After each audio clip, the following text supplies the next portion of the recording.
زانیاری لەسەر کشانەوەی هێزە سیاسی کوردیەکان لە حکوومەتی عێراق بڵاوکرایەوە. حکوومەتی ئێران بە فەرمی بڵاوی کردەوە کانیازی هێرشکردنیان بۆ سەر هەرێمی کوردستان هەیە. هێڵی شەمەندەفەر لە کوردستان دەچێتە بواری جێبەجێکردن. لا تیوار نیوزەوە سڵاوتان لێبێت. تابانجافم و سێ هەواڵتان پێشکەش دەکەم.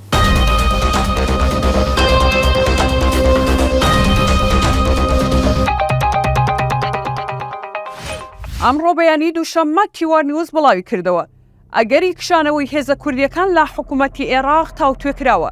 کارتێکی فشاری بە هێزی هەرێمە دژی عێراق. دوا بە دوای ئەوە ئەمڕۆ شاخەوان عەبدوڵڵا جێگری سەرۆکی پەرلەمانی عێراق بڵاوی کردەوە. دوێنێ لەگەڵ زۆرێک لە هێزە سیاسیەکان و سەرۆکایەتی پەرلەمانیش باسم لەوە کرد نوێنەرانی کورد تا کۆتایی ئەم هەفتە ڕادەوەستن بۆ چارەسەرکردن و ناردنی موچەی فەرمانبەران. لە دوای ئەوە هەموو ئەو ڕێکارانی پێویستە لە سەرمان دەیگرینە بەر و سەرجەم بژاردەکان لە بەردەم نوێنەرانی خەڵکی کوردستان کراوەیە. هەروەها شاخەوان عەبدوڵڵا ئاماژەی بەوەش کردووە لە ڕۆژی شەممە نۆی 2023دا لە یەکەم ڕۆژی دەستپێکردنی دانیشتەکانی پەرلەمانی عێراق لەگەڵ ئەندامانی فراکسیۆنە کوردستانیەکان جگەل لە نەوەی نوێ بڕیارماندا کۆمەڵێک هەنگاو بگرینە بەر بۆ دابینکردنی موچەی خەڵکی کوردستان و دانانی سنوورێک بۆ برسیکردنی خەڵک. وتەبێژی وەزارەتی دەرەوەی ئێران لە کۆنفرانسێکی ڕۆژنامەنووسیدا ڕایگەیاند وادەی داماڵینی چەکی حیزبەکانی ڕۆژهەڵات درێژ ناکەینەوە. وتیشی بەرپرسانی حکوومەتی هەرێمی کوردستانیش هاوکارمان دەبن.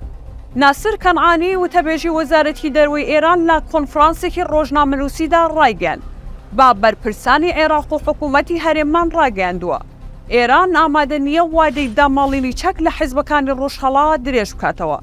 ئاماژەی بەوەش کرد بەرپرسانی عێراق و حکوومەتی هەرێمی کوردستان ئەوەیان دووپات کردوێتەوە لە داماڵینی چەک لە حیزبەکانی ڕۆژهەڵات لە وادەی خۆیدا هاوکارمان دەبن. کەنعانی ئەوەشی خستە ڕوو ڕۆژی 19 ئەم مانگا وەک کۆتاوادا دیاری کراوە بۆ داماڵینی چەک لە حیزبەکانی ڕۆژهەڵات لە ناو خاکی هەرێم. بەڵاوکردنەوەی ئەم هەواڵا بە فەرمی و لە زاری بەرپرسانی ئێرانەوە لە کاتێکدایە پێشتر تیوار نیوز زانیاری تەواوی لەسەر هەنگاوەکانی ئێران بڵاو کرده بووە کە نیازی چەک داماڵینی هێزەکانی ڕۆژهەڵاتیان هەیە لە هەرێمی کوردستان. وەزیری ئاوەدانکردنەوە ڕایگەیاند لەگەڵ ئامادەکردنی هەر قۆناغێکی دیزاین جێبەجێکردنی تۆڕی شەمەندەفار دەست پێ دەکەین.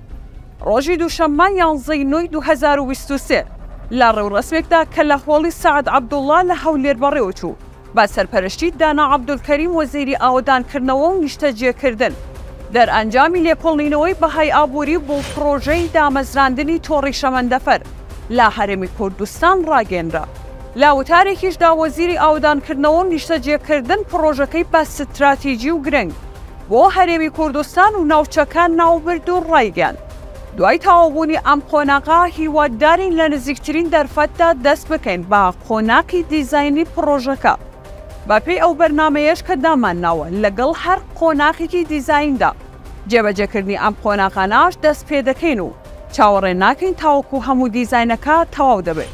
بە یارمەتی هاوکارانم سێ هەواڵم پێشکەشکردن کاتێکی شەد.